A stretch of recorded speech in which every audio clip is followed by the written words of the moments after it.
Sometimes life kicks you when you're already down, and Miguel Salazar knew that feeling all too well. The widowed father stood in his late grandfather's junkyard, watching his teenage son's dreams slip away while creditors circled and neighbors whispered about his family's shame. Everyone said the junkyard was worthless, just acres of scrap metal under the hot sun. But when Miguel moved some old car frames, he found a locked building hiding 3 old warplanes from World War II. These planes were worth $15 million and thought to be lost forever. Now Miguel had 90 days to prove they belonged to him before losing everything. Would a father's desperate love and a grandfather's buried secrets be enough to save his family's future? Before we jump back in, tell us where you're tuning in from. And if this story touches you, make sure you're subscribed, because tomorrow I've saved something extra special for you. The letter had arrived on a Tuesday, delivered by a postal worker who looked apologetic even before Miguel opened the door.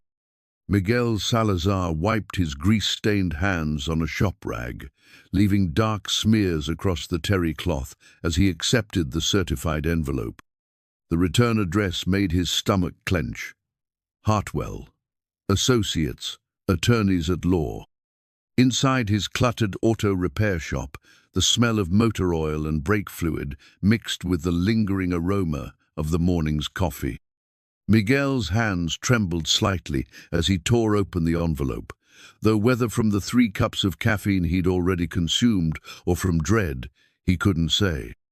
The letterhead was crisp, official, and cold. "Dear Mr. Salazar," it began, "we regret to inform you of the passing of your grandfather, Esteban Salazar, on March 15th.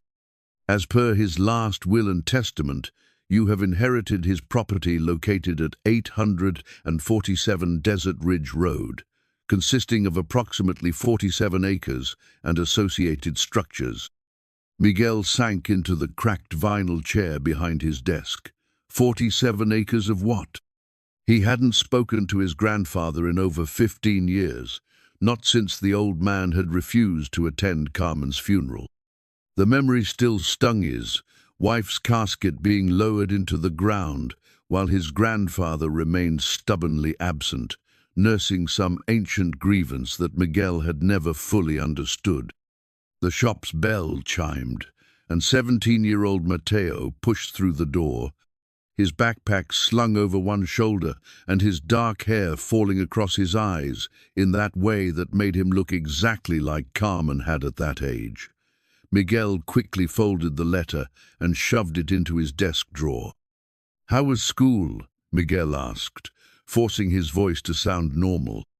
Mateo shrugged, a gesture that had become his primary form of communication over the past year. "Fine. Mrs. Henderson says I need to start thinking about college applications, but I told her we probably can't afford it anyway." The words hit Miguel like a wrench to the chest.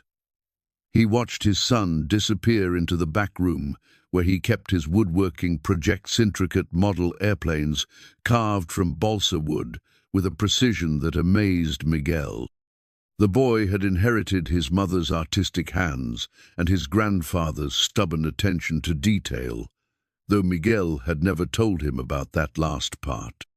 That evening, after Mateo had gone to his room to work on homework and listen to music through headphones that were probably too loud, Miguel retrieved the letter and read it again. The attorney wanted him to call within 30 days to arrange for the property transfer. There was also mention of outstanding debts and liens that would need to be addressed.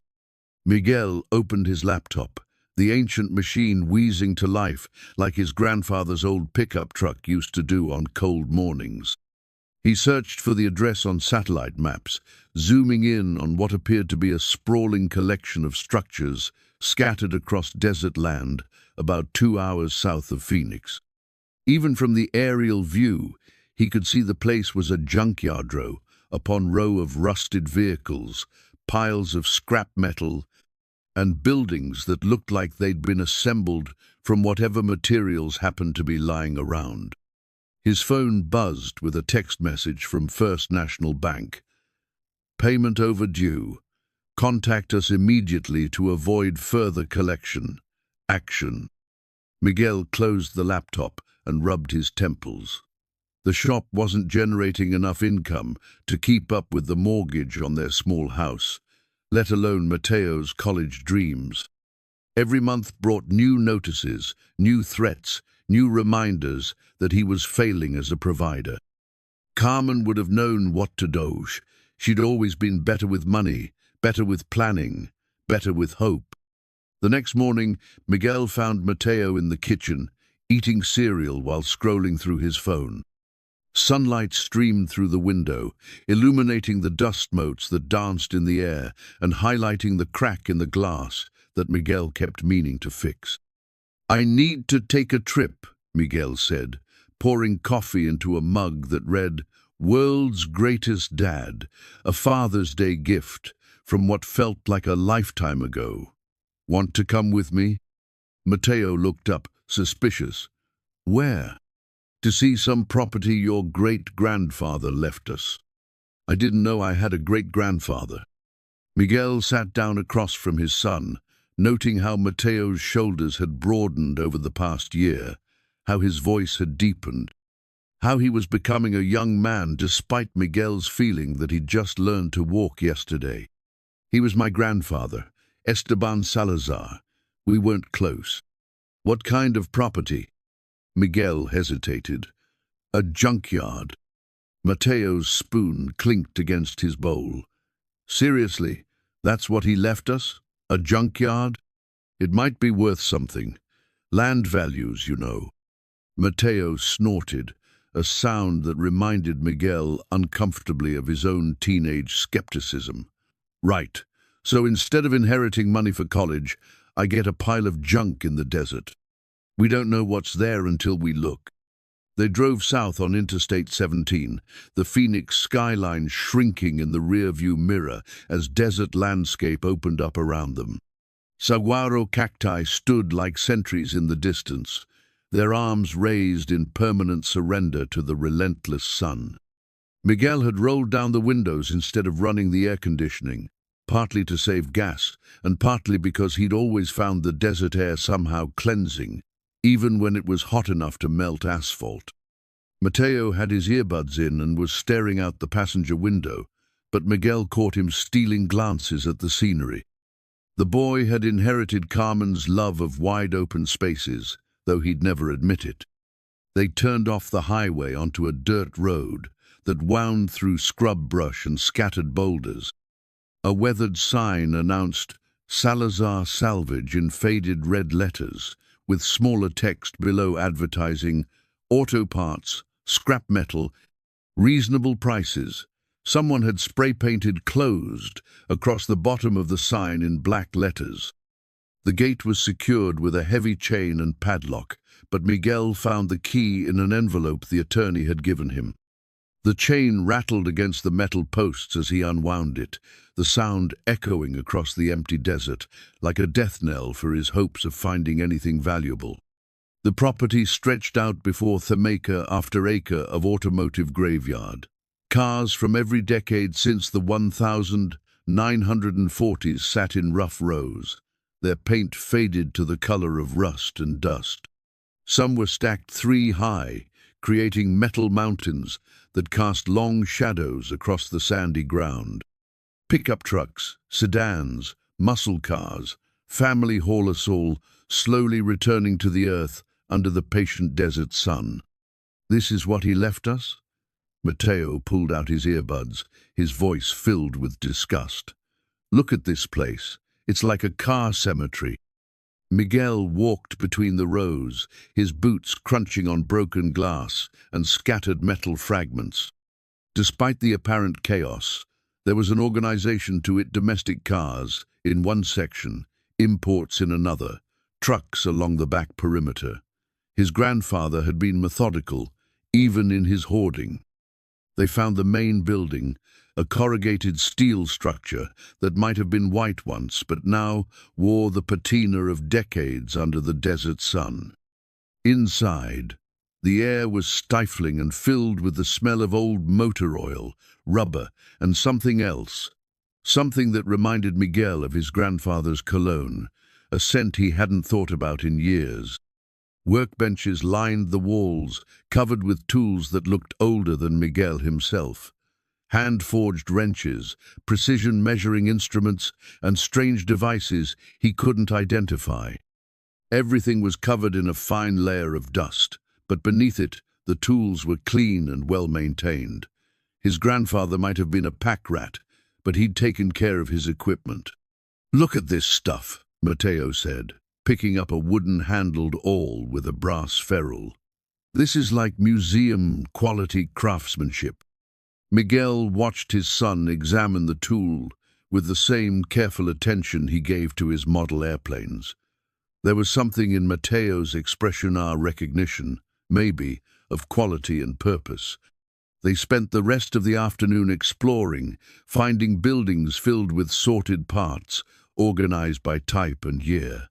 Engines hung from chain hoists, their components tagged and catalogued. Transmission cases were stacked like cordwood. Shelves held thousands of smaller parts, carburetors, alternators, starter saw labeled with tags written in his grandfather's careful script. He wasn't just collecting junk, Mateo observed as they walked between towering shelves of inventory. He was preserving things, like these cars might be totaled, but all their parts could fix other cars. Miguel felt a strange pride at his son's insight. Maybe there was something here worth preserving, even if it wasn't the instant windfall he'd hoped for. As the sun began to sink toward the western mountains, painting the sky in shades of copper and gold, Miguel found himself standing in the center of the yard, surrounded by the remnants of a lifetime of collecting. His grandfather had spent decades gathering these pieces of automotive history, and Miguel couldn't shake the feeling that there was more to it than simple salvage operation. "We should head back," Mateo said, but his voice lacked its earlier disdain. "It's getting dark." Miguel nodded, but as they walked toward the car, something caught his eye, a glint of metal behind a wall of stacked car bodies, almost hidden in shadow. For just a moment, it looked like something that didn't belong, something that wasn't automotive. "Did you see that?" he asked Mateo. "See what?" Miguel pointed toward the back corner of the property, but the angle of the light had changed, and whatever he'd glimpsed was lost in shadow again. "Nothing," he said.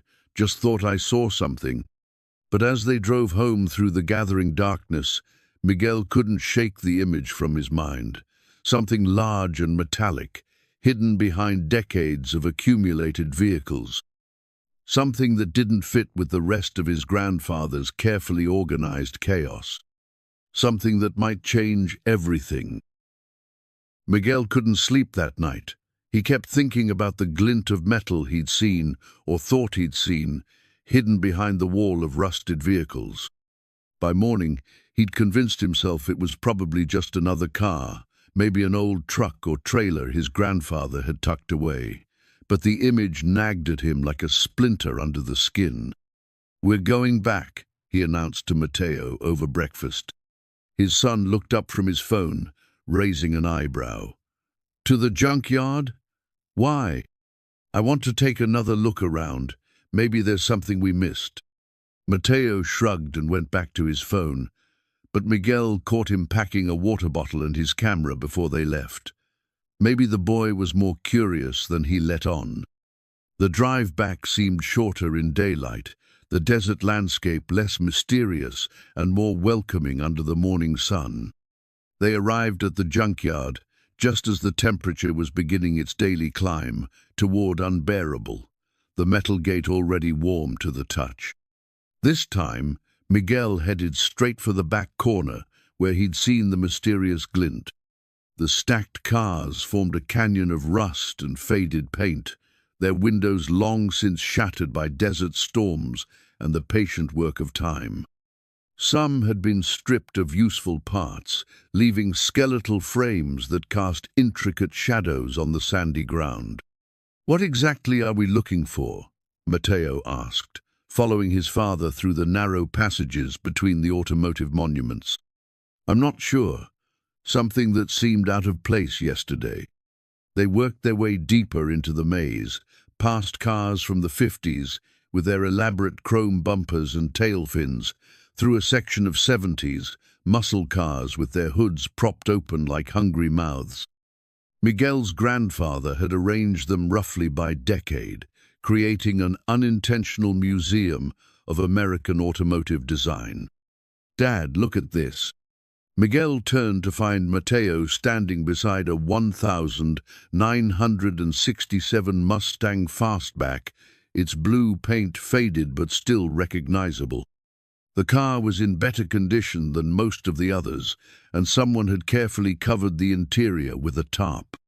He took care of this one, Matteo observed, running his hand along the hood, like he was planning to restore it. Miguel felt another pang of regret about his estrangement from the old man. How many projects had his grandfather worked on alone out here? How many dreams had he pursued in solitude, while Miguel nursed his grievances in Phoenix?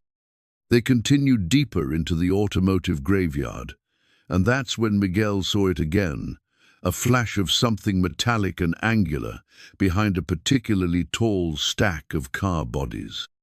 This time, he was certain it wasn't another vehicle. There, he pointed, behind those cars. Matteo squinted in the direction Miguel indicated. I don't see anything. We need to move some of these cars to get a better look. It took them 2 hours of careful maneuvering, using the yard's ancient forklift that Miguel was amazed still ran, to create a gap in the wall of vehicles. The forklift wheezed and groaned like an arthritic old man, but it did the job, lifting rusted hulks and setting them down in new positions.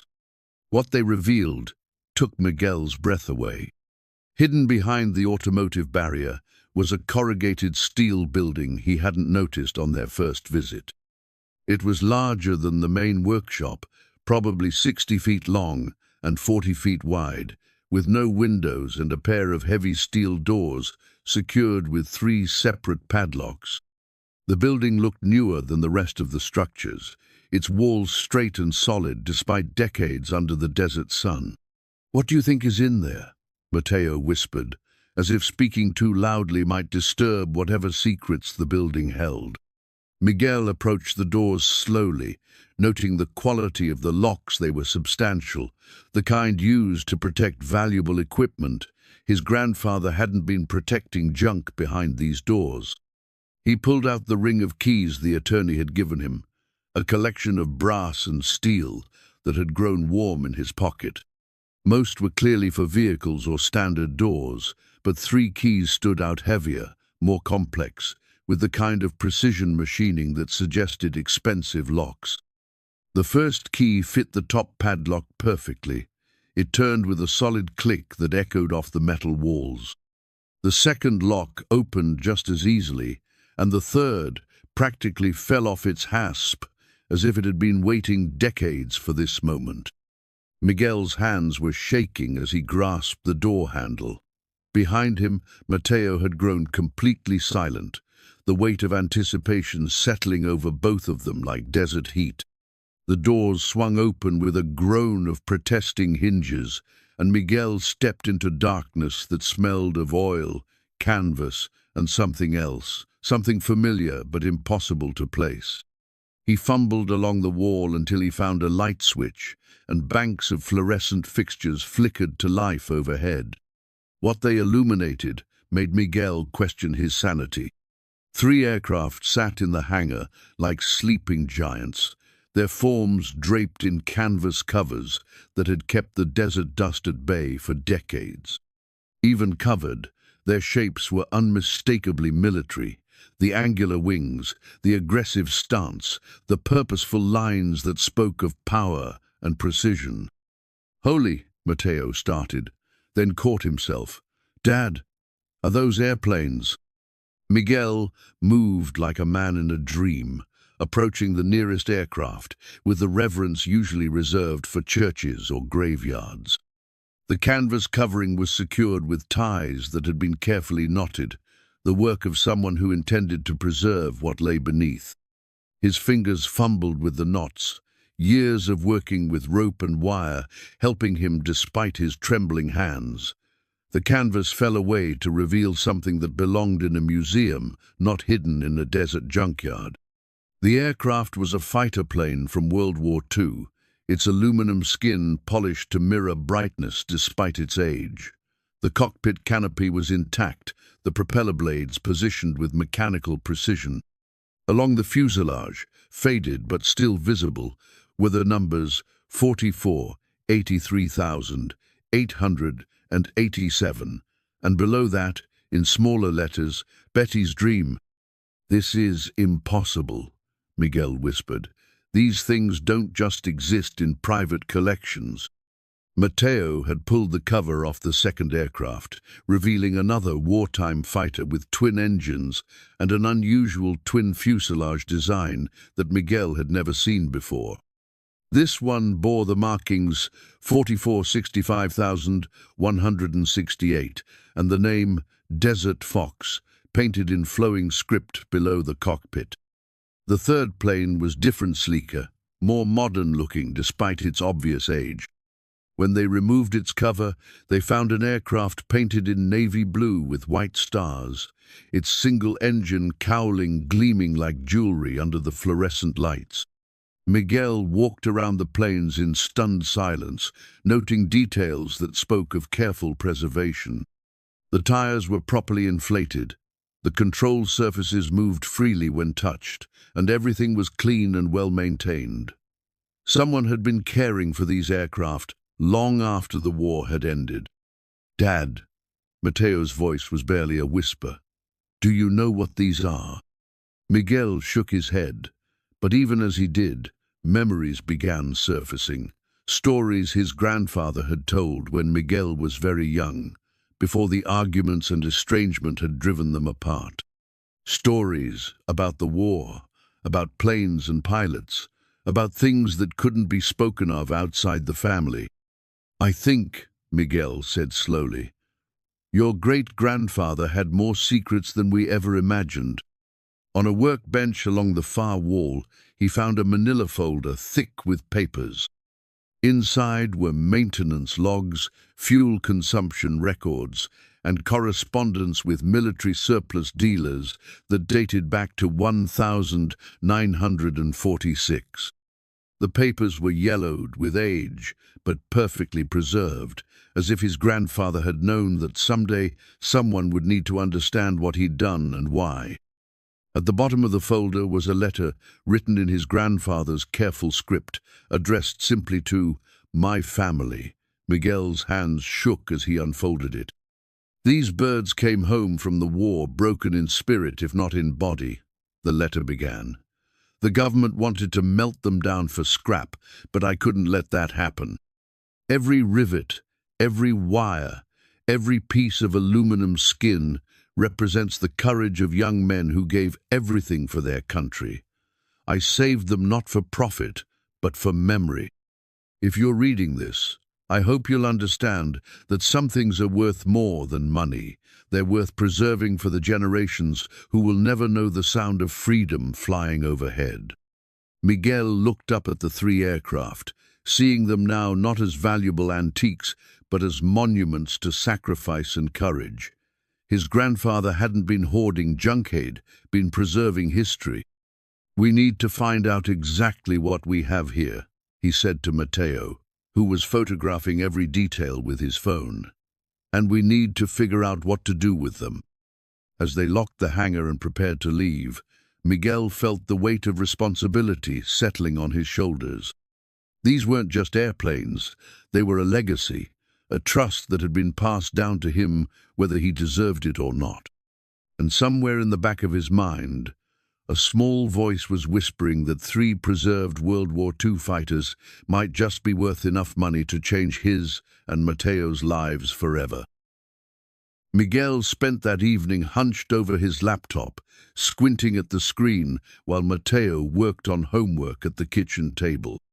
The ancient machine struggled with multiple browser tabs as Miguel researched World War II aircraft, trying to match what they'd found with historical records and auction results.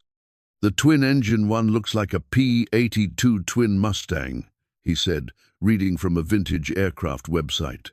"Says here they only made about 200 of them." Mateo looked up from his calculus homework. "Is that good or bad?"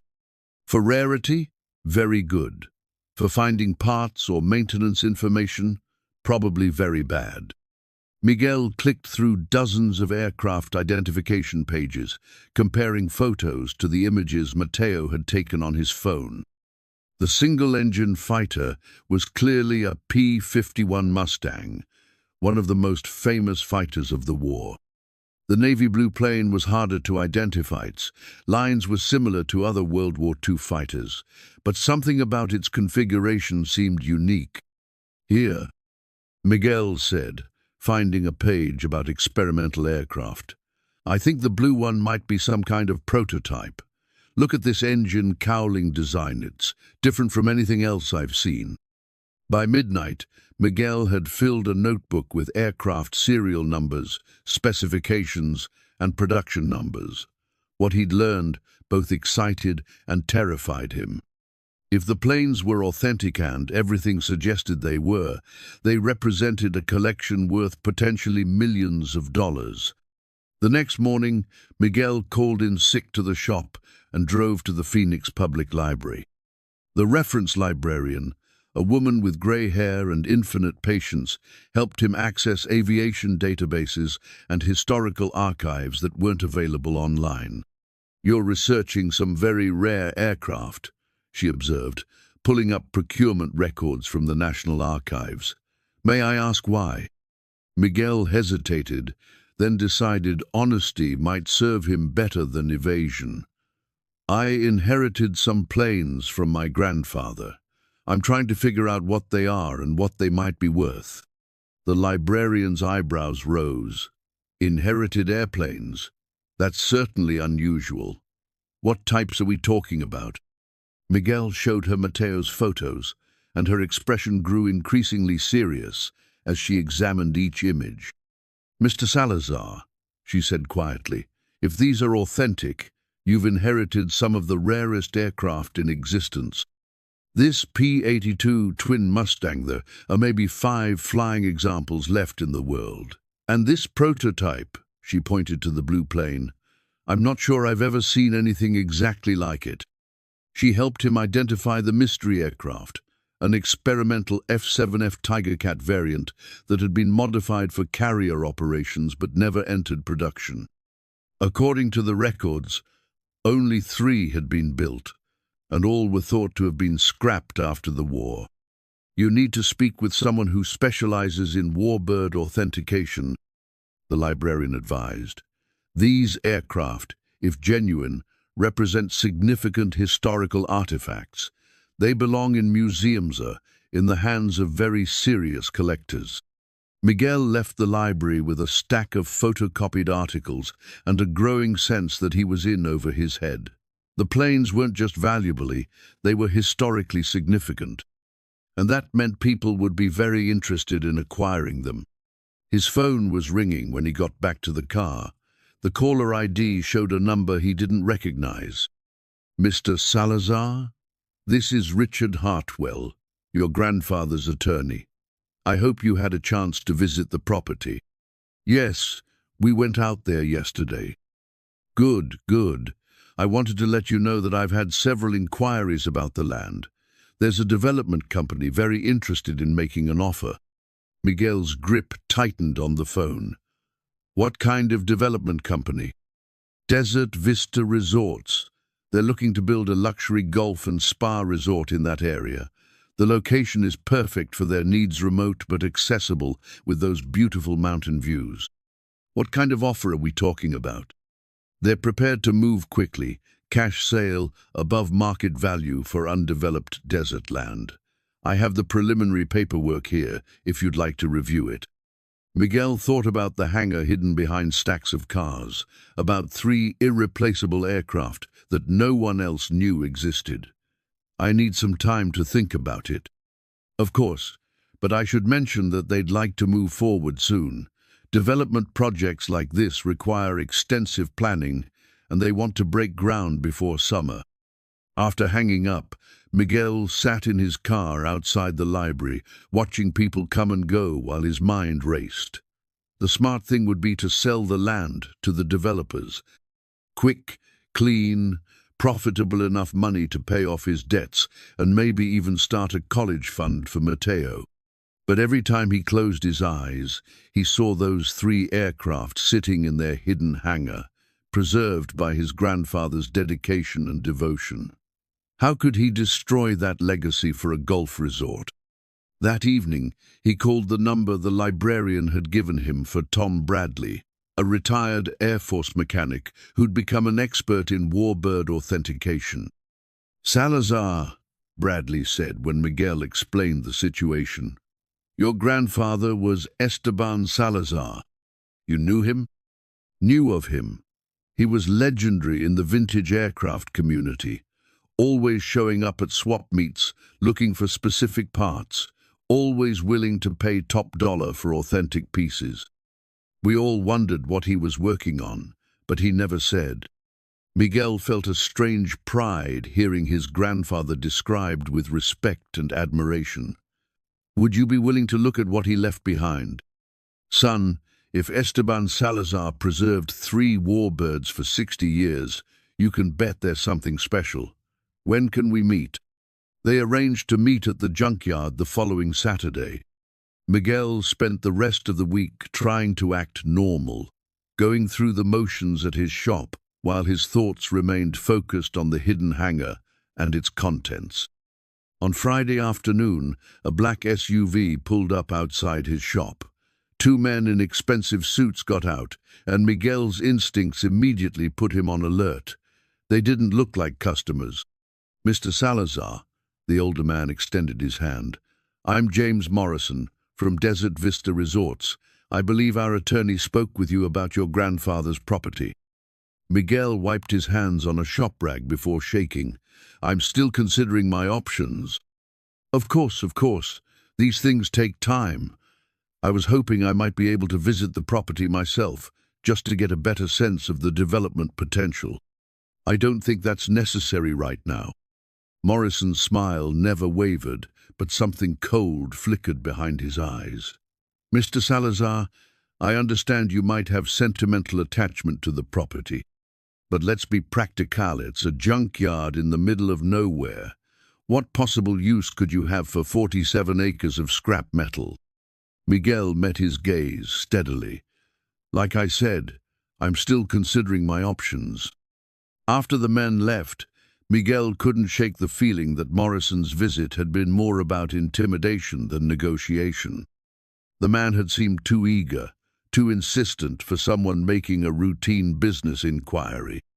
That night, Miguel made a decision that surprised even him. He wasn't going to sell the land, at least not until he understood exactly what his grandfather had left him and why. The plains were part of something larger, a story that began in a war fought before Miguel was born and ended in a desert hangar where 3 aircraft waited patiently for someone to understand their significance. He had a feeling that understanding was going to cost him more than he'd bargained for, but some things, as his grandfather's letter had said, were worth more than money. Saturday morning arrived with the kind of desert clarity that made everything seem possible. Miguel and Mateo drove out to the junkyard to meet Tom Bradley, both of them quiet with anticipation. Miguel had spent the night wondering if he was making a terrible mistake by trusting a stranger with his grandfather's secret, but the librarian had vouched for Bradley's reputation and integrity. They found Bradley waiting by the gate, a lean man in his 70s, with silver hair and hands that bore the permanent stains of decades working with aircraft. He wore a faded Air Force cap and an expression of barely contained excitement. "You boys ready to make some history?" he asked as Miguel unlocked the chain. Bradley's reaction to the junkyard surprised Miguel. Instead of dismissing the endless rows of rusted vehicles, the old mechanic moved through them with obvious appreciation, occasionally stopping to examine a particular car or engine. "Your grandfather had an eye for quality," Bradley observed, running his hand along the hood of a 1970 Plymouth Cuda. "Even his automotive collection shows real knowledge. This stuff isn't random. Junkyard's carefully selected examples of American engineering." When they reached the hidden hangar, Bradley grew serious. "Before we go in there, I want you boys to understand something. If what you've described is authentic, you're about to become the guardians of irreplaceable pieces of American history. That's a responsibility, not just an opportunity." Miguel nodded, though he wasn't sure he fully understood what Bradley meant. The moment the hangar doors opened and the lights flickered on, Bradley's demeanor changed completely. He moved toward the nearest aircraft with the reverence of a man entering a cathedral, his eyes taking in every detail of the preserved P-51 Mustang. "Dear God," he whispered, approaching the plane with his hands clasped behind his back, as if he didn't trust himself not to touch it. "She's perfect, absolutely perfect." He walked slowly around the aircraft, noting details that were invisible to Miguel's untrained eye. The condition of the aluminum skin, the authenticity of the paint scheme, the proper placement of every rivet and panel line. "This isn't just a restored Warbird," Bradley said, his voice filled with awe. "This is a time capsule. Look at this data plate original factory installation. The engine logs show 0 time since overhaul, dated 1945. Your grandfather didn't just preserve these planes, he maintained them in flyable condition." When Bradley reached the P-82 twin Mustang, he had to sit down on a nearby workbench. His hands were shaking as he examined the aircraft identification plates. "Boys," he said quietly, "do you know what this is?" "A P-82 twin Mustang," Mateo said. "We looked it up online. Not just any P-82. This is tail number 44,65,168, Desert Fox. She was the last twin Mustang to see combat, flying reconnaissance missions over Korea in 1950. She was shot down, presumed destroyed." Bradley's voice grew thick with emotion. "I wrote a paper about this aircraft 30 years ago. She's been listed as missing, presumed, destroyed in every historical record." Miguel felt a chill run down his spine. "But she's here." "She's here," Bradley confirmed, "which means your grandfather somehow acquired an aircraft that the military thinks was lost in combat." They moved to the experimental F-7F Tigercat, and Bradley's excitement reached fever pitch. He pulled out a magnifying glass and examined the data plates with the intensity of a forensic investigator. "This is impossible," he muttered, cross-referencing the serial numbers with a notebook he'd pulled from his jacket. "According to every record I have, this prototype was scrapped at the Grumman factory in 1946. "But it's here too," Mateo observed. Bradley looked up at them, his expression mixing wonder with something approaching fear. "Boys, what you have here isn't just a collection of rare aircraft. These are planes that, according to official records, don't exist. And that creates a very complicated situation." He spent the next hour documenting everything, photographing data plates, engine serial numbers, and modification details that proved the aircraft's authenticity. When he finally closed his notebook, his expression was grave. "Miguel, I need to ask you something, and I want you to think carefully before you answer. Have you told anyone else about these aircraft?" "Just you. And the librarian helped me research them, but I didn't tell her where they were." "Good. That's very good." Bradley wiped his forehead with the handkerchief. "These planes represent a potential value of $15 to $20 million. But more than that, they're historically significant beyond measure. And that means there are people who would do almost anything to get their hands on them. What kind of people? Miguel asked, though he suspected he already knew the answer. Unscrupulous collectors who don't care about provenance. Military aircraft dealers who work in grey areas. Government agencies who might want to reclaim what they consider stolen property. Bradley's expression was serious. Your grandfather kept these hidden for 60 years, for good reasons. As they prepared to lock up the hangar, Bradley pulled Miguel aside. I want to help you with this, but we need to be very careful about how we proceed. The first thing you need is proper documentation proving your legal ownership. The second thing you need is expert help authenticating and potentially restoring these aircraft. Restoring them? Miguel, these planes were meant to fly. Keeping them locked in a hangar forever isn't preservation, it's just a different kind of death. But getting them airworthy again will require expertise you don't have, and money you probably don't have either. As they drove back to Phoenix, Miguel's mind raced with possibilities and problems. The aircraft were worth a fortune, but only if he could prove he owned them legally. They were historically significant, but that significance would attract attention he might not want. They were preserved pieces of aviation history, but preserving them properly would require resources he didn't possess. Dad, Mateo said as they neared the city, what are we going to do? It was a good question. Miguel thought about the developers who wanted to buy the land, about his mounting debts, about Mateo's college dreams. He thought about his grandfather's letter and the responsibility of preserving something larger than himself. I don't know yet, he admitted, but we're going to figure it out. That evening, Miguel called Tom Bradley. I want to move forward with authentication and restoration, he said, whatever it takes. Good man, Bradley replied, but you're going to need help. I know someone who might be perfect for this projector-retired WASP pilot named Dorothy Martinez.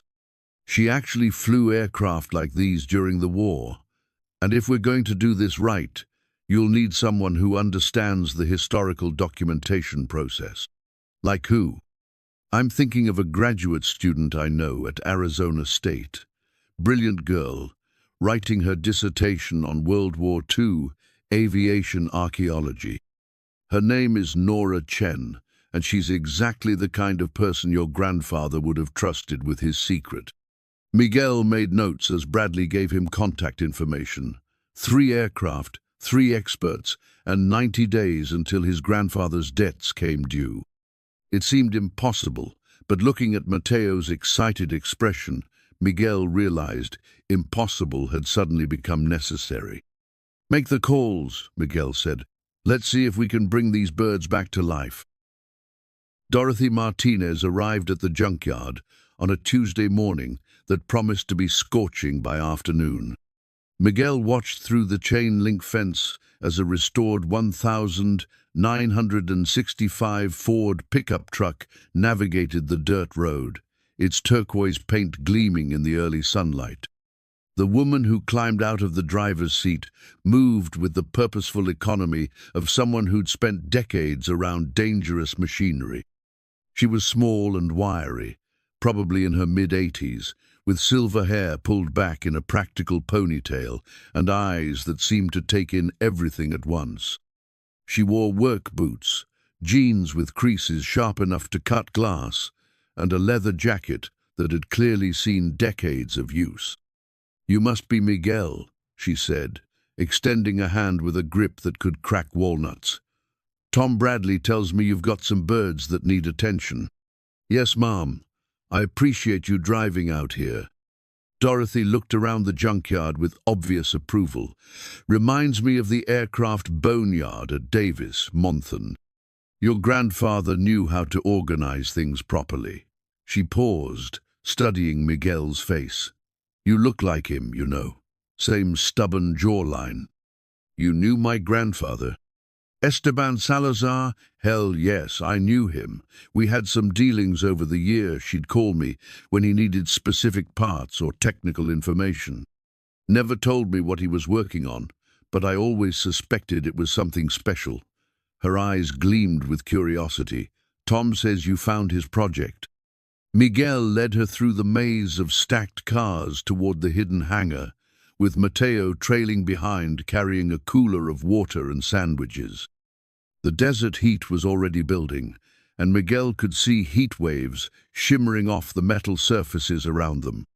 When the hangar doors opened and the lights revealed the three preserved aircraft, Dorothy Martinez did something Miguel hadn't expected. She laughed. Not with humor, but with pure joy, the sound echoing off the metal walls like music. "You magnificent old bastard," she said to the empty air, presumably addressing Miguel's grandfather. "You actually did it." She approached the P-51 Mustang first, her practiced eye immediately cataloging details that meant nothing to Miguel, but clearly spoke volumes to her. She ran her fingers along the wing's leading edge, testing the control surfaces, examining the propeller hub with the attention of a surgeon. "This is a D model, probably built in early '45, she said without looking up. "Still has her original Merlin engine. You can tell by the exhaust stack configuration. And look at this paint scheme. That's not a restoration job. That's original factory application." Miguel watched her work, impressed by the depth of her knowledge and the obvious affection in her voice when she spoke about the aircraft. "Tom said you flew planes like this during the war." "Flew them, ferried them, test. Flew them after maintenance. Crashed a couple." Dorothy grinned, the expression transforming her weathered features. "I was with the WASP Women Air Force Service pilots. We flew everything the Air Force had, delivering new aircraft from factories to bases, towing targets for gunnery practice, testing repaired planes to make sure they were safe for the boys to fly." She moved to the P-82 twin Mustang, and her demeanor grew more serious. "Now this is something special. I only flew one of these, and only once. They were experimental when I was active, too new, too complicated, too valuable to trust to us girls." The bitterness in her voice was decades old but still sharp. "But you could fly it now?" Mateo asked. Dorothy looked at the teenager with amusement. "Son, a pilot never forgets how to fly. The question isn't whether I could, it's whether these old bones should." When she reached the experimental F-7F Tiger Cat, Dorothy fell silent. She walked around the aircraft twice before speaking, her expression growing increasingly amazed. "Miguel, do you understand what this is?" Tom said it was some kind of prototype. "It's the holy grail of carrier aviation development." Dorothy pulled out reading glasses and examined the data plates. "This is the F-7F-3N variant. They were trying to create the ultimate night fighter for carrier operations. Twin engines, radar intercept capability, cannon armament.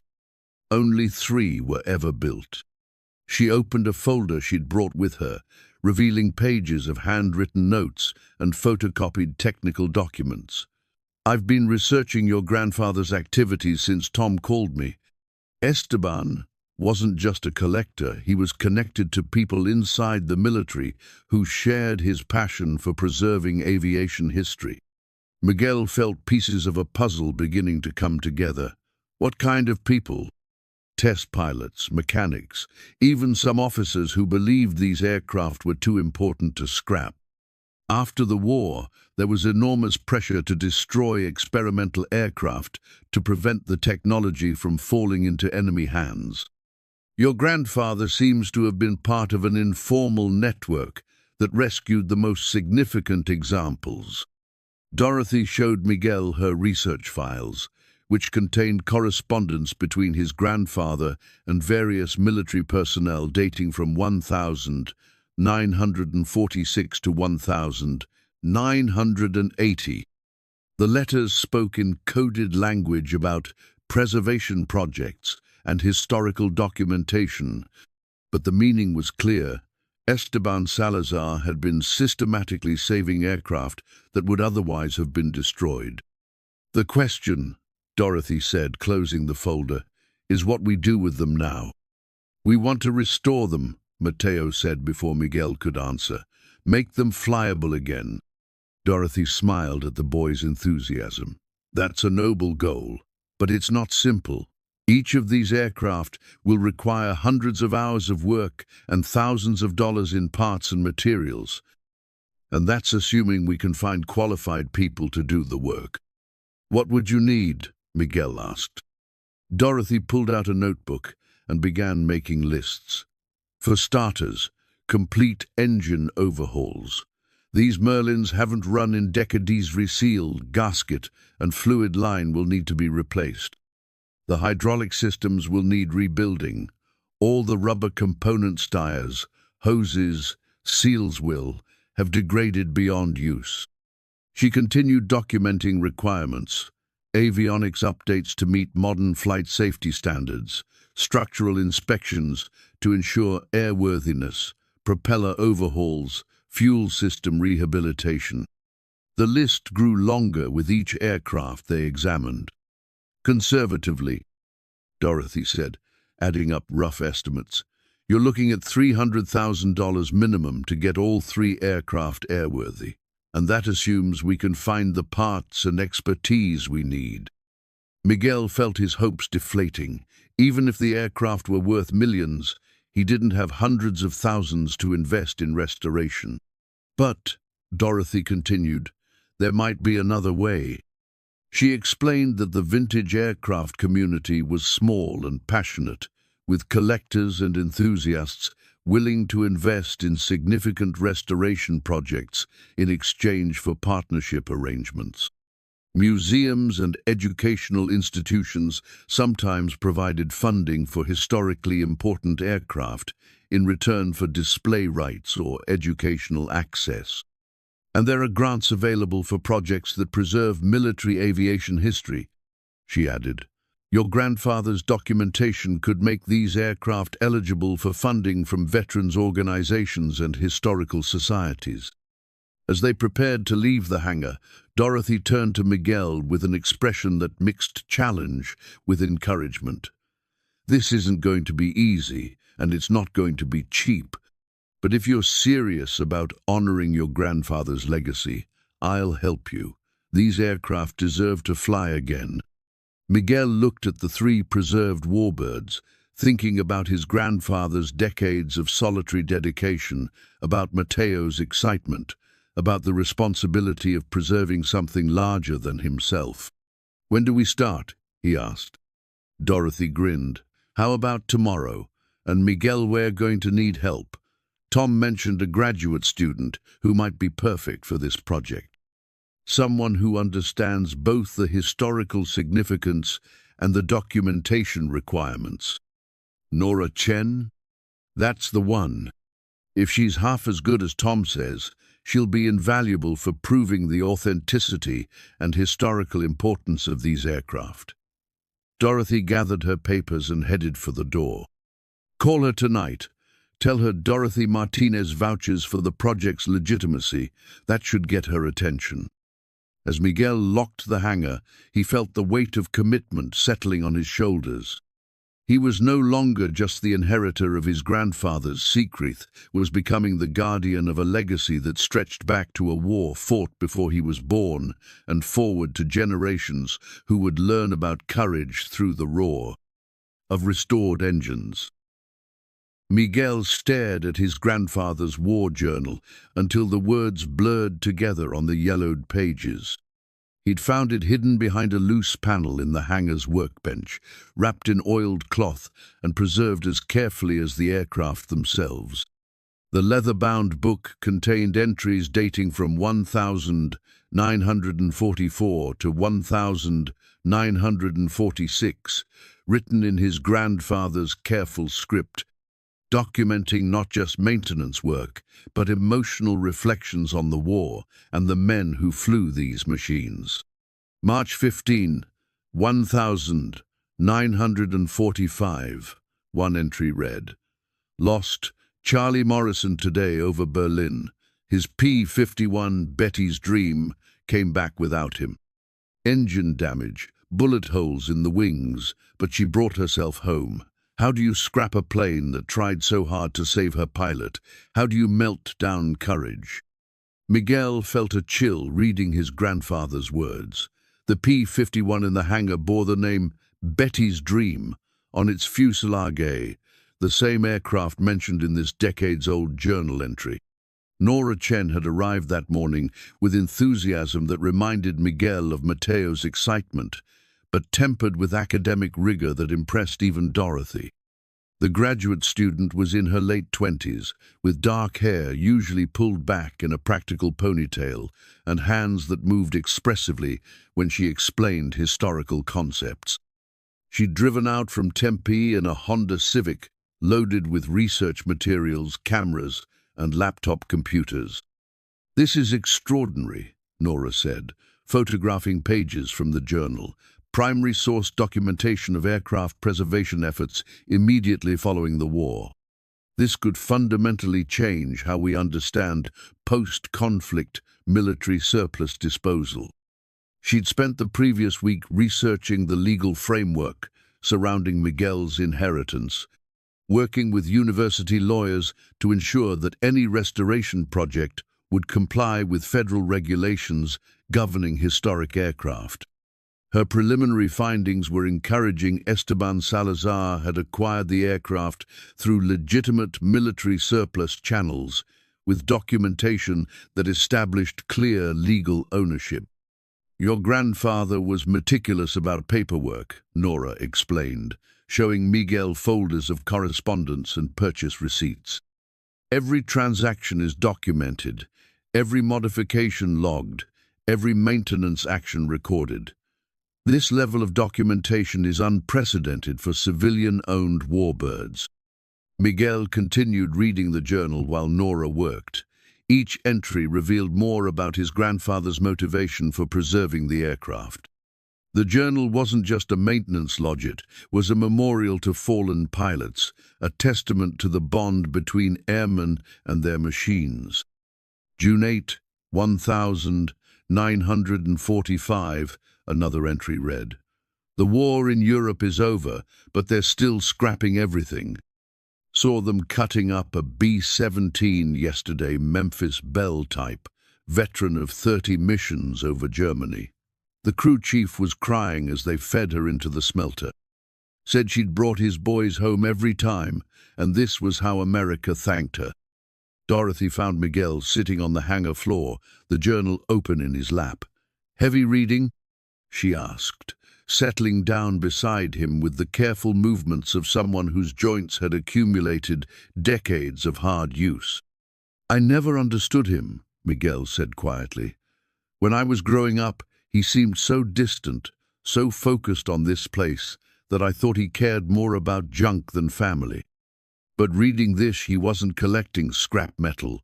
He was saving lives, or at least the memory of lives." Dorothy nodded, her eyes reflecting understanding born of shared experience. Men of that generation didn't talk about the war the way we do now.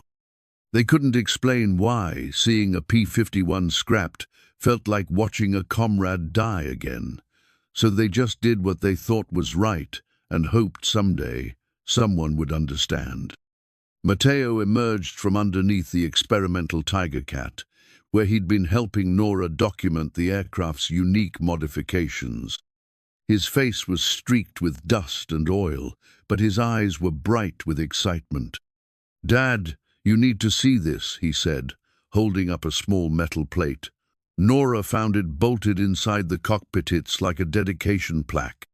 Miguel examined the brass plate, which bore an engraved inscription: "In memory of the men who flew these birds into harm's way, and in hope that future generations will remember their courage.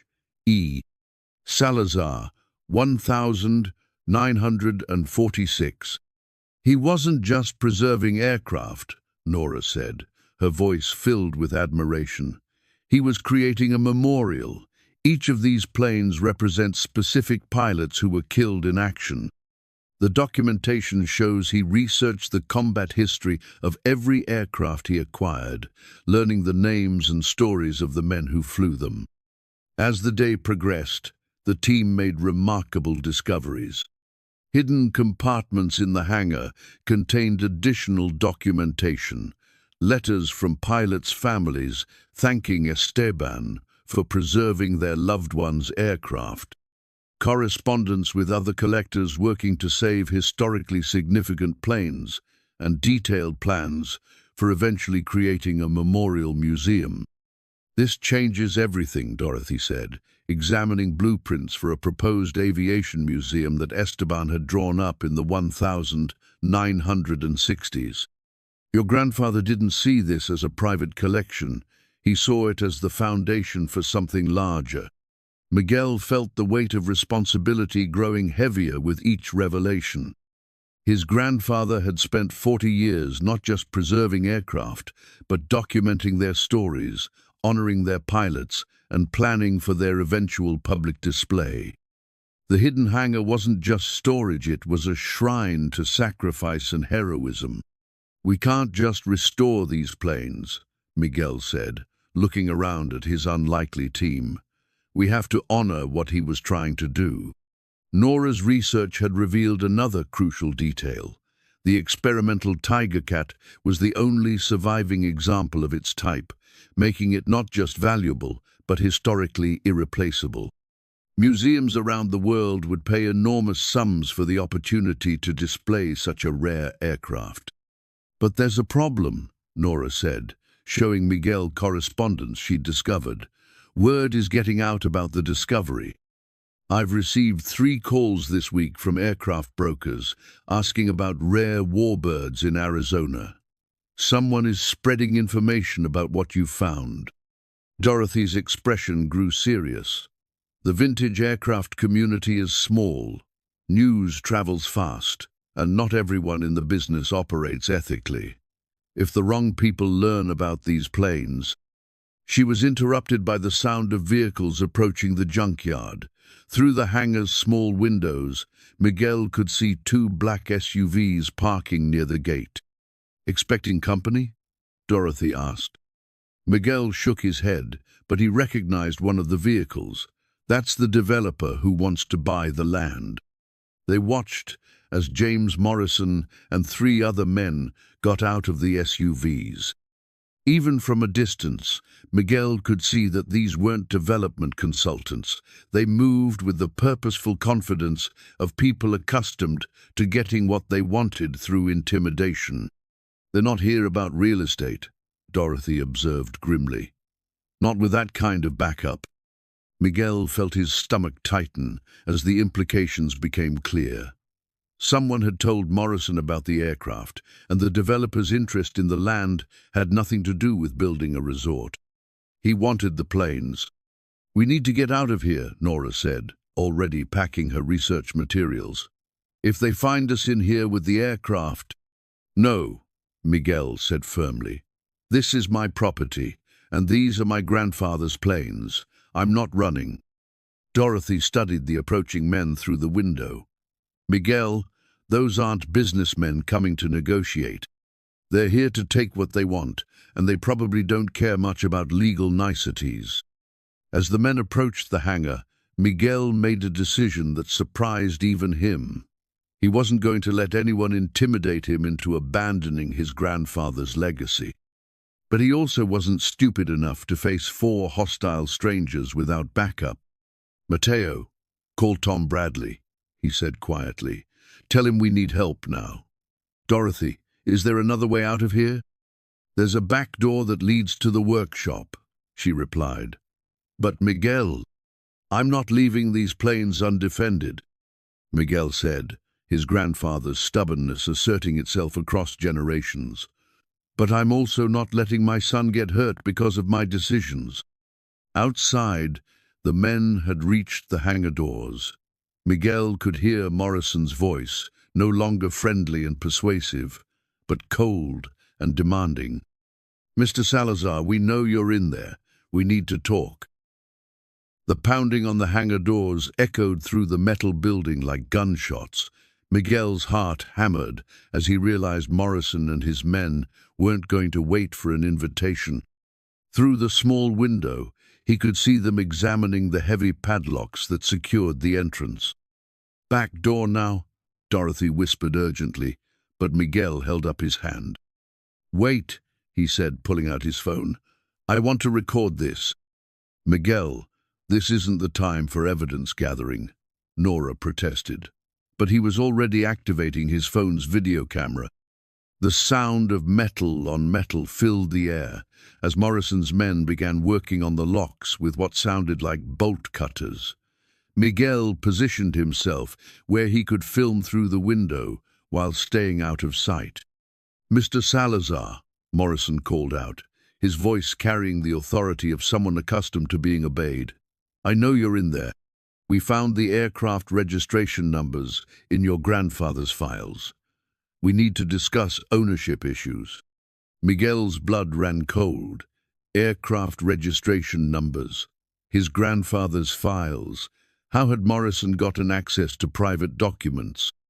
The first lock gave way with a sharp snap, followed quickly by the second. As Morrison's men worked on the third lock, Miguel caught sight of something that made his breath catch. One of the men was wearing a military-style tactical vest, and another carried what looked like legal documents. "This isn't a shakedown," Miguel whispered to the others. "They think they have legal claim to the planes." The hangar doors swung open, flooding the space with desert sunlight. Morrison entered first, followed by three men who definitely weren't real estate developers. The leader was tall and thin with silver hair and the bearing of a career military officer. Behind him came two younger men who moved with the efficient alertness of private security. "Mr. Salazar," Morrison said, spotting Miguel immediately. "I'm glad you decided to stay. We have a great deal to discuss." Miguel stepped forward, keeping his phone's camera recording despite his trembling hands. "This is private property. You're trespassing." The military-looking man laughed, a sound without humor. "Private property? Mr. Salazar, these aircraft were stolen from the United States government in 1946. Your grandfather was a thief, and you're in possession of stolen federal property."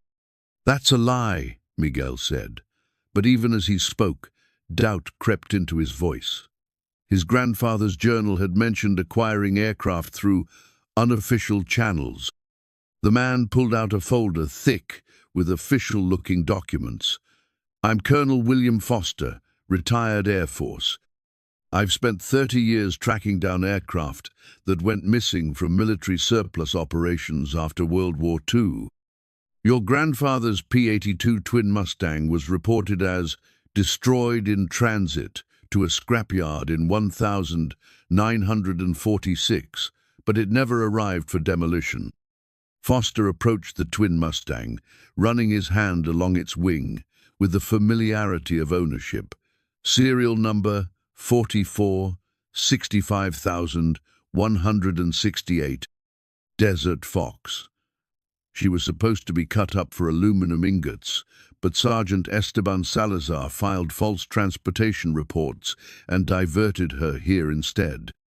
"You can't prove that," Dorothy interjected, but Foster turned to her with a cold smile. "Actually, I can. We found Sergeant Salazar's service records and his correspondence with other military personnel involved in similar theft operations. Your grandfather was part of a conspiracy to steal experimental aircraft from the government." Nora stepped forward, her academic training overriding her fear. Even if that were true, the statute of limitations on theft charges would have expired decades ago. And Mr. Salazar has clear title to this property and everything on it. Foster's expression grew harder. "Miss, these aren't ordinary stolen goods. These are classified military aircraft containing technology that was considered state secrets.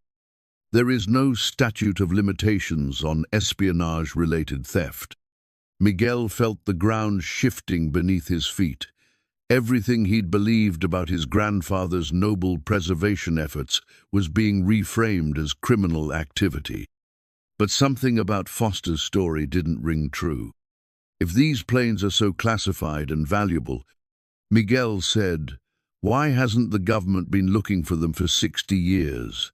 Why show up now through a real estate developer instead of through official channels?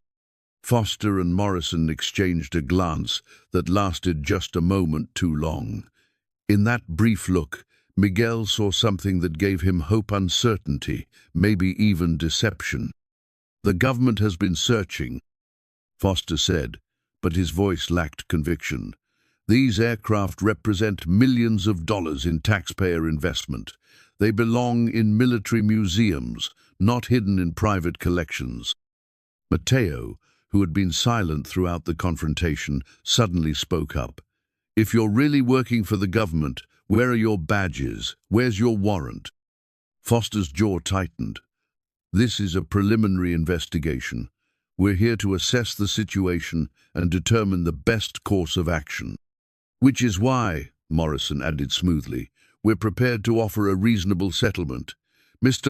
Salazar can keep the land and receive fair compensation for his cooperation in returning the aircraft to their rightful owners. Miguel's phone was still recording, capturing every word of the exchange. Something about the way Morrison and Foster interacted suggested they weren't government agents at all, but private operators with their own agenda. I want to see official documentation, Miguel said. Government identification, legal warrants, proof that you have authority to make these claims. Foster reached into his jacket, and for a moment Miguel thought he was going for credentials. Instead, he pulled out a thick manila envelope and dropped it on the hangar floor. Those are copies of your grandfather's service records and the original theft reports, Foster said. Everything you need to understand that these aircraft belong to the United States government, and possession of them makes you an accessory to theft of federal property. Miguel picked up the envelope, his hands shaking as he examined the documents. They looked official military letterhead, official seals, typed reports detailing the theft and concealment of 3 experimental aircraft by Sergeant Esteban Salazar and accomplices. But as Miguel studied the papers, he noticed something odd. The dates were consistent, the signatures looked authentic, but the paper itself was too white, too crisp, for documents that were supposedly 70 years old. These weren't copies of original documents, they were forgeries, and recent ones. These are fake, Miguel said quietly. Excuse me? Foster's voice carried a dangerous edge. These documents are forgeries. The paper, the printing, they're not from 1946. Miguel looked up at Foster with growing confidence. You're not government agents. You're con artists. Morrison stepped forward, his friendly demeanor completely gone. Mr. Salazar, I think you're making a serious mistake. These men have official authority. No, they don't, Dorothy interrupted. She'd been examining the aircraft while the others argued, and now she held up a small metal plate she'd removed from the experimental Tiger Cat. This aircraft has a civilian registration number that was issued to Esteban Salazar in 1947. Legal registration, legal ownership, properly documented with the Civil Aeronautics Administration. She showed Miguel the plate, which bore a number that clearly identified the aircraft as civilian property. Your grandfather didn't steal these planes. He bought them legally from military surplus, just like thousands of other aircraft after the war. Foster's face had gone pale. That registration is fraudulent. Actually, Nora said, pulling out her laptop, I can verify the registration right now through the FAA database. Her fingers flew over the keyboard as she accessed federal aircraft records. After a moment, she looked up with a smile. All 3 aircraft are registered to Esteban Salazar, with clear chain of title dating back to 1946 and 1947. Legal purchases from military surplus operations. The silence that followed was broken only by the sound of desert wind whistling through the hangar's gaps. Foster and Morrison looked at each other with expressions that confirmed Miguel's suspicions. They weren't government agents. They were thieves who'd been caught in their own deception.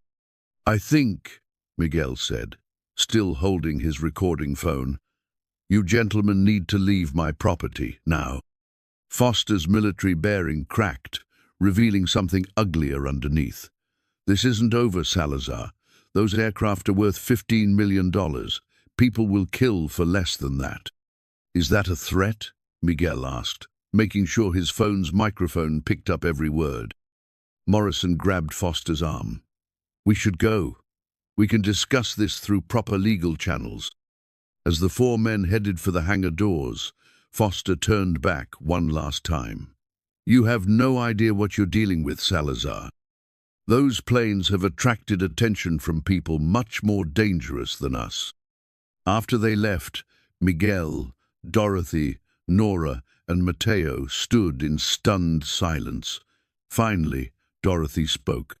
"Well," she said dryly, "that was educational." Miguel was still staring at the forged documents, trying to process what had just happened. They knew about the planes, they knew the serial numbers, the registration information, everything. "Which means," Nora said grimly, "someone is providing them with inside information. Someone who's seen your grandfather's records."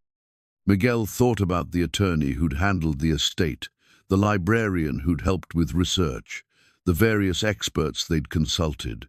Any of them could have leaked information to the wrong people.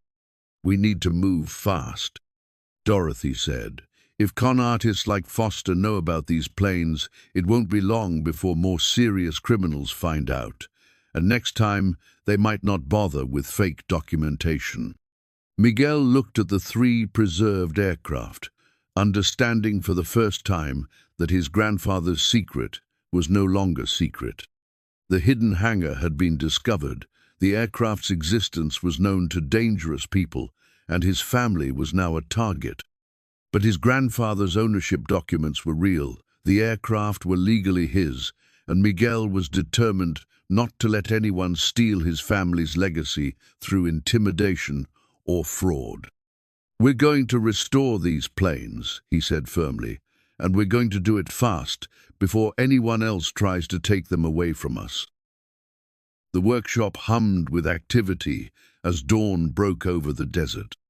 Miguel had converted his grandfather's main building into mission control for the restoration project, with Dorothy coordinating engine work, Nora managing historical documentation, and Mateo applying his woodworking skills to fabricating replacement wing panels. They had exactly 37 days until the foreclosure deadline, and every hour counted. Tom Bradley had arrived before sunrise, with a trailer full of specialized tools and 2 additional mechanics he trusted completely. The vintage aircraft community had rallied around the project once word spread about the authentication and legal threats. Donations of labor, parts, and expertise flowed in from collectors and enthusiasts across the Southwest. "The P-51's Merlin engine is in better shape than we hoped," Dorothy reported, her hands black with oil as she emerged from underneath the cowling. "Your grandfather must have preserved it with cosmoline. Everything internal is perfect. We can have her running within the week." Miguel felt a surge of pride and gratitude toward the grandfather he'd never truly known. Every day of restoration work revealed new evidence of Esteban Salazar's mechanical expertise and dedication to preservation. The aircraft weren't just stored, they'd been maintained in a state of suspended animation, ready to return to life after decades of patient waiting. The experimental Tiger Cat presented bigger challenges. Its twin-engine configuration required specialized knowledge that even Dorothy and Tom had to research extensively. Nora had contacted the Smithsonian's National Air and Space Museum, whose curators provided technical drawings and maintenance manuals that hadn't seen daylight since 1946.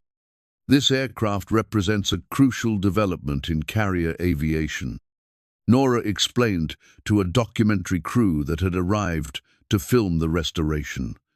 If we can get it airworthy, it will be the only flying example of this experimental type in the world. The documentary team was part of Nora's strategy to protect the aircraft through public exposure. The more people who knew about the legitimate restoration project, the harder it would be for criminals like Foster to make future claims against the planes. Matteo had thrown himself into the project with teenage intensity, working 12-hour days, learning skills his great-grandfather would have admired. His precision with woodworking tools translated perfectly to aircraft restoration, and he'd become Dorothy's most trusted assistant for detail work. "Look at this," he said, showing Miguel a wing panel he'd restored. The aluminum skin gleamed like jewelry, every rivet perfectly aligned, every surface smooth and true. "Great! Grandfather's note said this panel was damaged by flak over Germany. I rebuilt it exactly the way he described in his journal." Miguel watched his son work with tools that had belonged to 3 generations of Salazar men, seeing connections that stretched across decades of family history. Whatever happened with the restoration, Matteo had found something valuable in the processor connection to his heritage and pride in skilled craftsmanship. But not everything was going smoothly. On day 23, Miguel arrived at the junkyard to find that someone had tried to break into the hangar during the night. The locks hadn't been breached, but tool marks around the door frames showed that professionals had attempted entry. "They're getting bolder," Tom Bradley observed, examining the scratches in the metal. "And more sophisticated. These aren't the same amateurs who tried to con you with fake documents."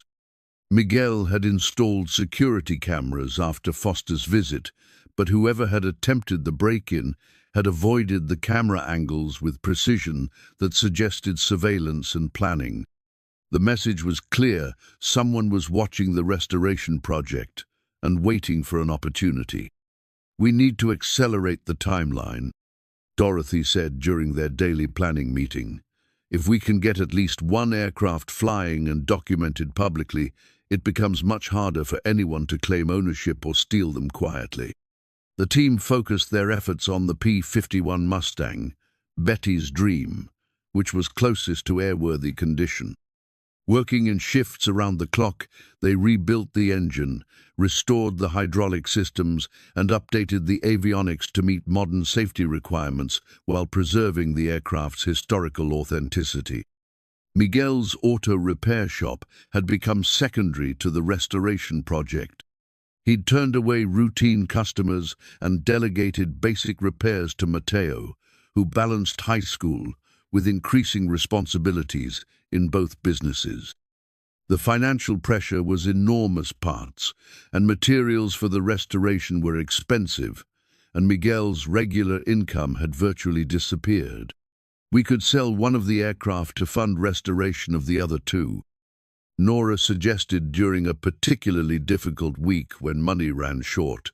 Even a non-flying P-51 would bring enough money to complete the project. "No," Miguel said firmly. "My grandfather kept them together for 60 years. We're not breaking up the collection." His stubborn determination reminded Dorothy so strongly of Esteban Salazar that she sometimes had to remind herself she was working with the grandson, not the grandfather she'd known decades earlier. On day 30, disaster struck. A parts shipment containing critical engine components for the twin Mustang disappeared in transit. The tracking information showed the package had been delivered to the junkyard, but it never arrived. Without those parts, the P-82 restoration would be delayed by weeks or months. "This wasn't random theft," Tom Bradley said grimly. "Someone intercepted that shipment specifically to sabotage our timeline." Miguel felt the walls closing in. 37 days had become 7, and they were no closer to getting the most valuable aircraft airworthy. The foreclosure deadline loomed, and his creditors were no longer accepting promises about future aircraft sales. That evening, as Miguel sat in his grandfather's workshop surrounded by flight manuals and restoration guides, he found himself reading the old man's journal again. Near the back, in entries from 1946, he discovered something that changed everything. July 4, 1946, his grandfather had written. Charlie Morrison would have been 23 today. Instead of celebrating independence, I'm thinking about the independence his sacrifice purchased for all of us. Betty's dream sits in the hangar, waiting for someone who understands that freedom isn't free and some debts can never be repaid. If anyone reads this someday, remember that these birds aren't just machines, they're monuments to courage. They deserve to fly again, not for money or glory, but for memory. Miguel closed the journal, understanding finally why his grandfather had spent a lifetime preserving these aircraft. They weren't investments or collector's items, they were sacred trust. A responsibility to honor sacrifice and preserve courage for future generations. He found Dorothy in the hangar, working by lamplight on the P-51's propeller governor. Despite her age, she'd been putting in 16-hour days, driven by the same sense of mission that had motivated his grandfather. "We're going to fly them," Miguel said quietly. "All 3 aircraft, at the same time. A formation flight that shows the world what my grandfather preserved." Dorothy looked up from her work, grease-stained and exhausted but still sharp. "Miguel, we don't have time to get all 3 airworthy. The P-51 is almost ready, but the others..." "Then we make time. We work around the clock. We call in every favor. We do whatever it takes." Miguel's voice carried the determination of a man who'd found his purpose. "My grandfather spent 60 years waiting for someone to understand what he was preserving. I'm not going to let him down." Dorothy studied Miguel's face in the lamplight, seeing something that hadn't been there before, a resolution that went deeper than money or family pride. "It's not about the foreclosure anymore, is it?" "No," Miguel said. "It's about finishing what he started. It's about making sure Charlie Morrison and all the others aren't forgotten." Over the next week, the team worked with intensity that bordered on obsession. Word of their mission spread through the vintage aircraft community, bringing volunteers from across the country. Retired Air Force mechanics, aviation historians, and warbird enthusiasts descended on the junkyard like a military operation. The breakthrough came when Mateo discovered a cache of original parts hidden in a sealed container behind the workshop. His great-grandfather had stockpiled spare components for decades, anticipating exactly the kind of restoration they were attempting. "Look at this," Mateo said, showing Miguel precision, machined engine parts still in their original packaging. "He saved everything we need to finish the twin Mustang." With 3 days remaining until the foreclosure deadline, all 3 aircraft were mechanically sound and ready for flight testing. The P-51 had already completed ground runs, its Merlin engine producing a sound that brought tears to Dorothy's eyes.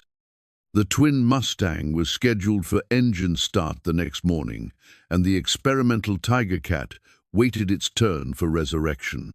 But Miguel knew that mechanical readiness was only part of the challenge.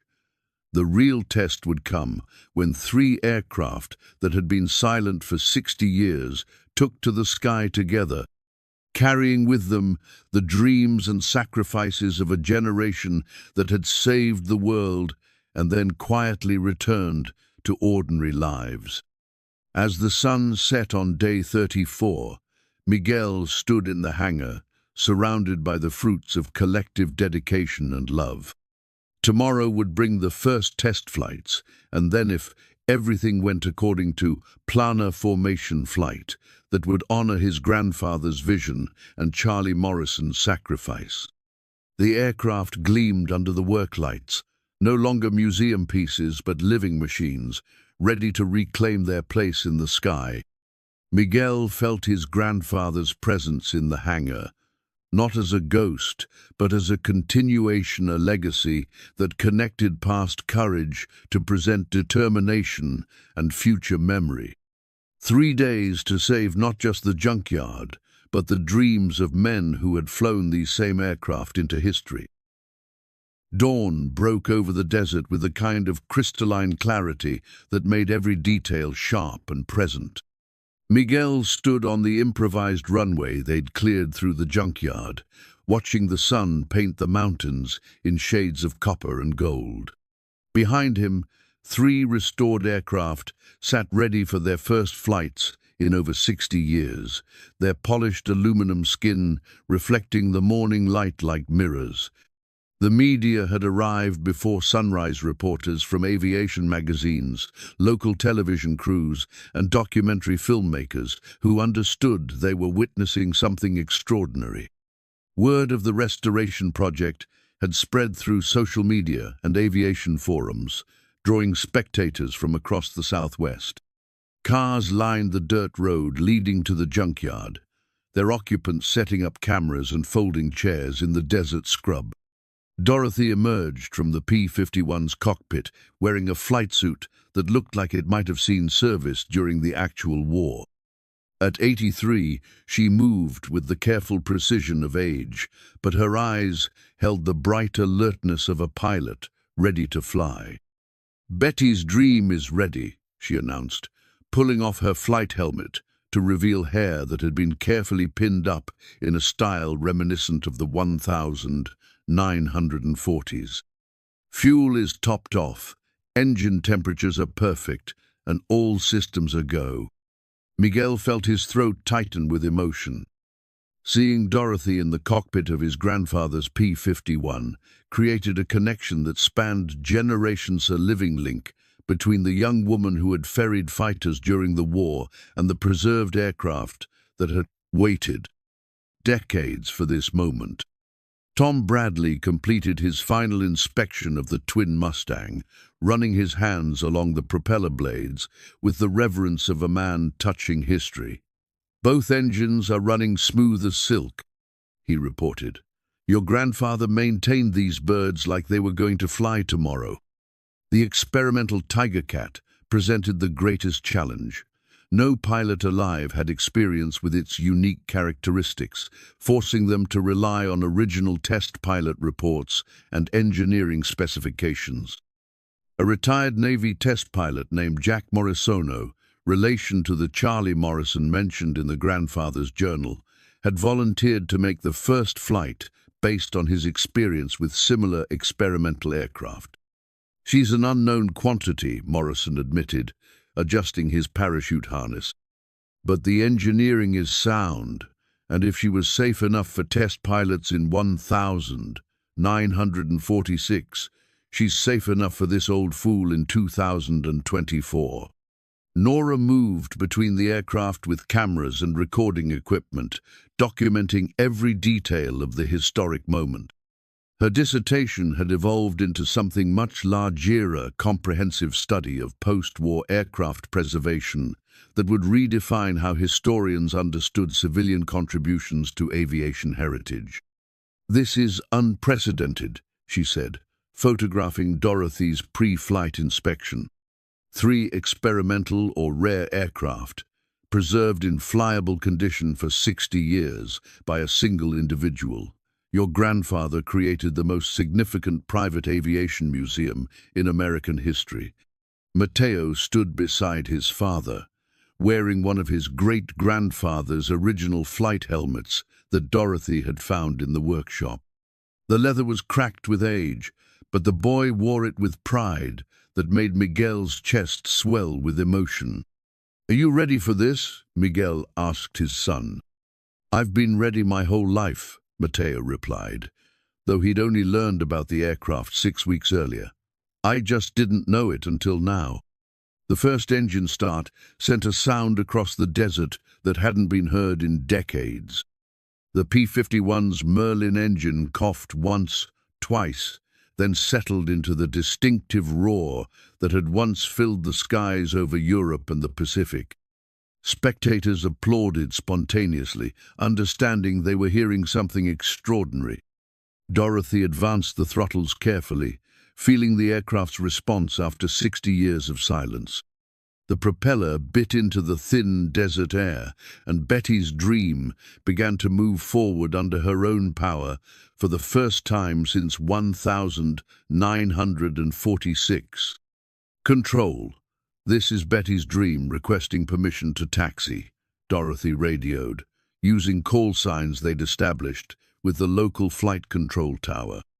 Betty's Dream, you are cleared to taxi. Good luck making history. The P-51 moved down the improvised runway with mechanical precision, every system functioning exactly as designed. Miguel watched through binoculars, noting how naturally Dorothy handled the aircraft despite decades away from military fighters. The twin Mustang started next, its twin engines producing a harmony of sound that resonated across the junkyard like mechanical music.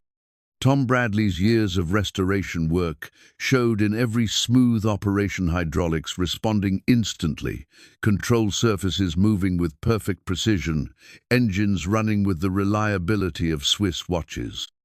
Desert Fox is ready for taxi, Tom reported, his voice tight with emotion.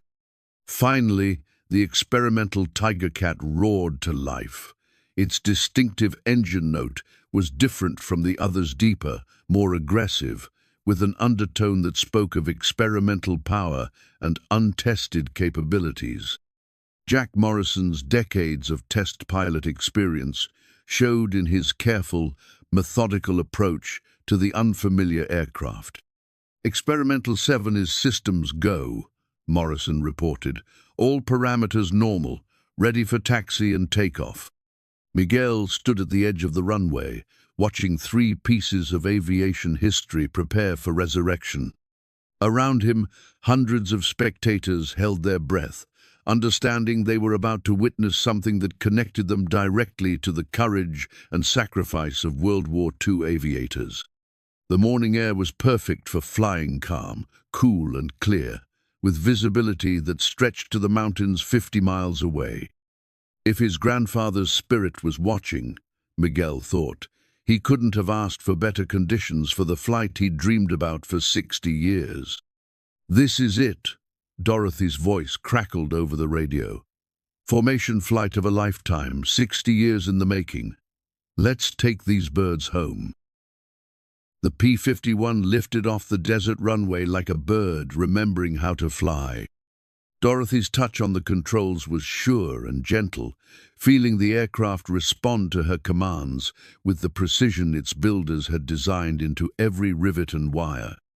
As the Mustang climbed into the morning sky, 60 years of silence ended with the roar of a Merlin engine singing its ancient song of power and freedom.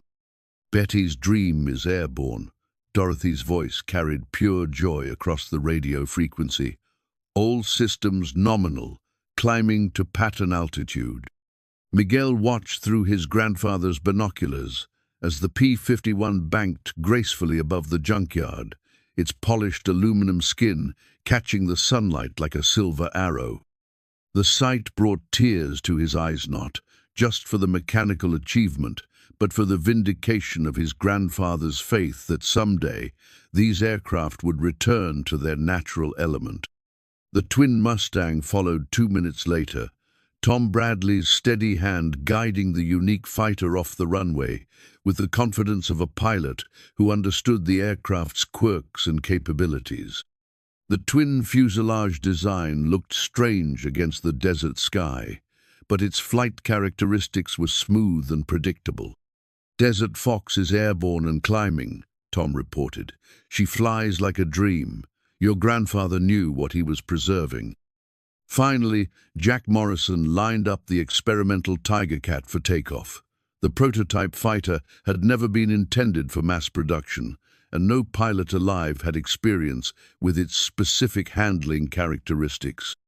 Morrison's approach was methodical, using decades of test pilot training to assess the aircraft's behavior as he advanced the throttles.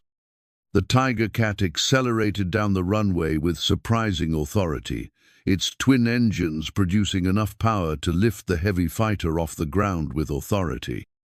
As it climbed away from the desert floor, Morrison's voice carried the satisfaction of a man who just tamed an unknown beast. Experimental 7 is airborne. She's got some personality, but she's honest. Requesting permission to join formation. Miguel's heart hammered as he watched 3 pieces of aviation history converge in the sky above his grandfather's junkyard.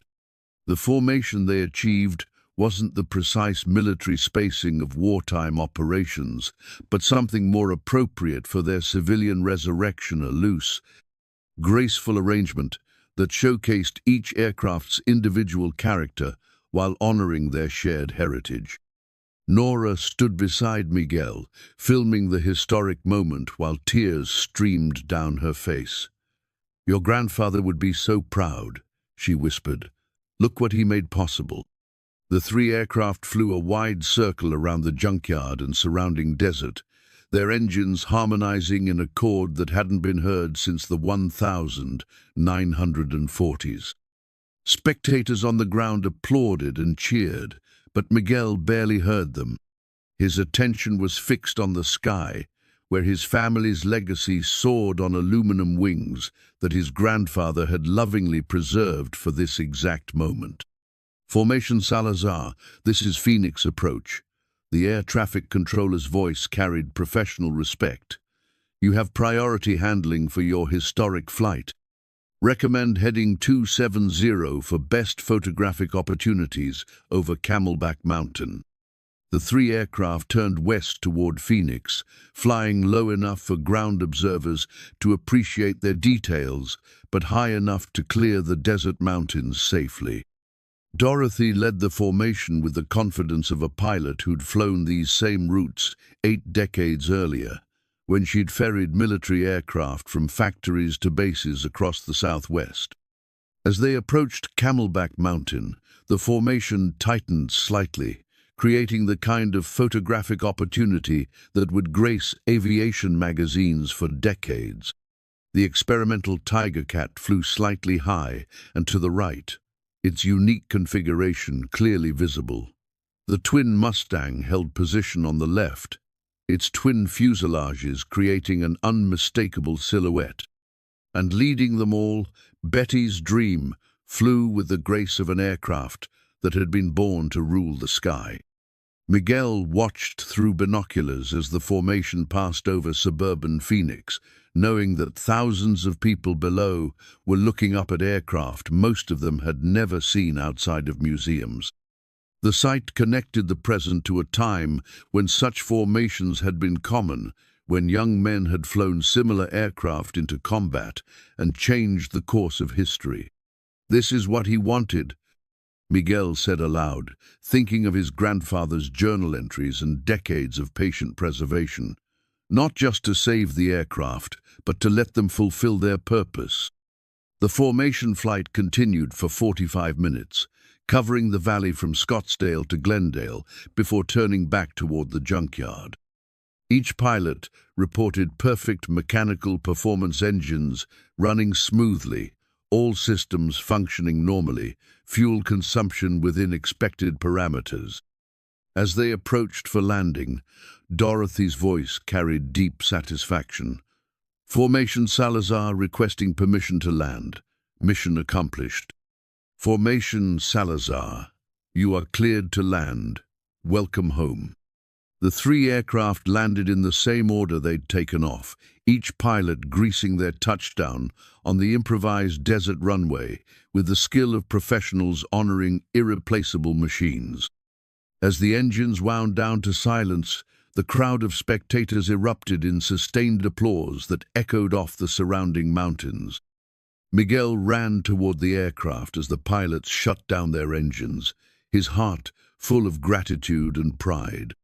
Mateo was right beside him, wearing his great-grandfather's flight helmet and grinning with the kind of joy that comes from witnessing dreams made real.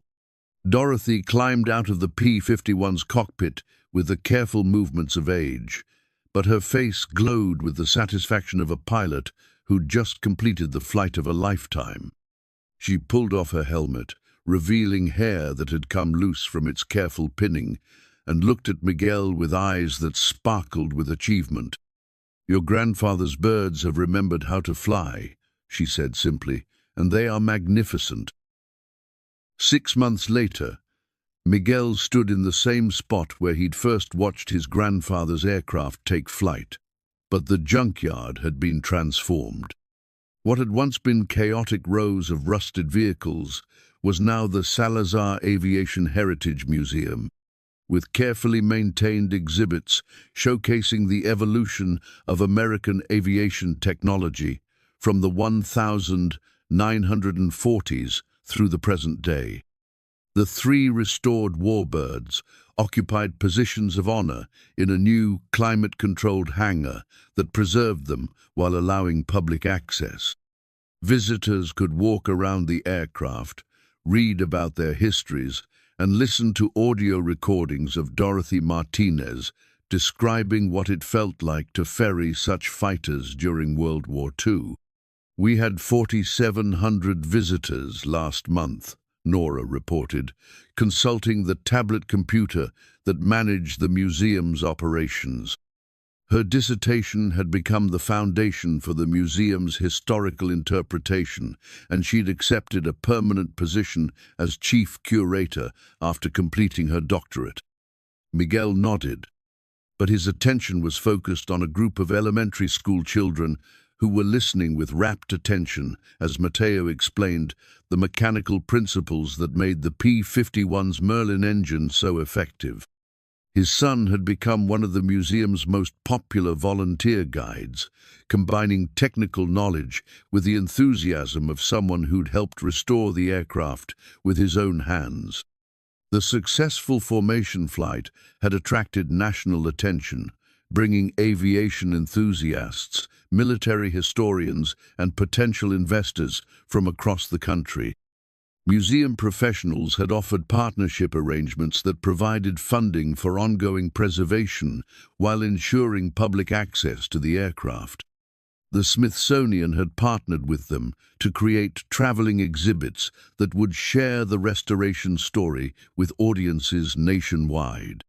But perhaps most importantly, the restored aircraft had generated enough revenue through museum admissions, educational programs, and aviation events to secure the property permanently. The foreclosure threat that had once seemed insurmountable was now just an unpleasant memory, replaced by financial stability that honored both Esteban Salazar's legacy and the family's future. Dorothy emerged from the experimental Tiger Cat's cockpit, where she'd been conducting one of her popular living history presentations for a group of military veterans.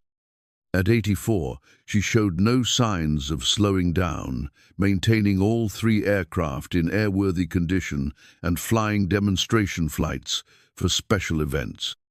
The Korean War veterans want to schedule another formation flight for their reunion in September, she told Miguel. They're particularly interested in the twin Mustang, since it saw service in Korea. Miguel smiled, remembering how overwhelming such requests had seemed when they'd first started getting them. Now, the museum hosted regular events that brought together veterans, aviation enthusiasts, and families wanting to understand the history that these aircraft represented. James Morrison and his associates had quietly disappeared after the formation flight brought media attention to the restoration project. Legal experts had examined their forged documents and concluded they'd been part of an elaborate fraud designed to intimidate Miguel into selling the aircraft far below their actual value. The publicity surrounding the museum's success had made any further attempts at deception impossible. The success had also brought unexpected connections to Miguel's family history. Veterans organizations had helped identify Charlie Morrison, the pilot whose P-51 had become Betty's dream. His family had attended the museum's grand opening, bringing with them photos and personal items that now formed part of the permanent exhibit honoring his sacrifice.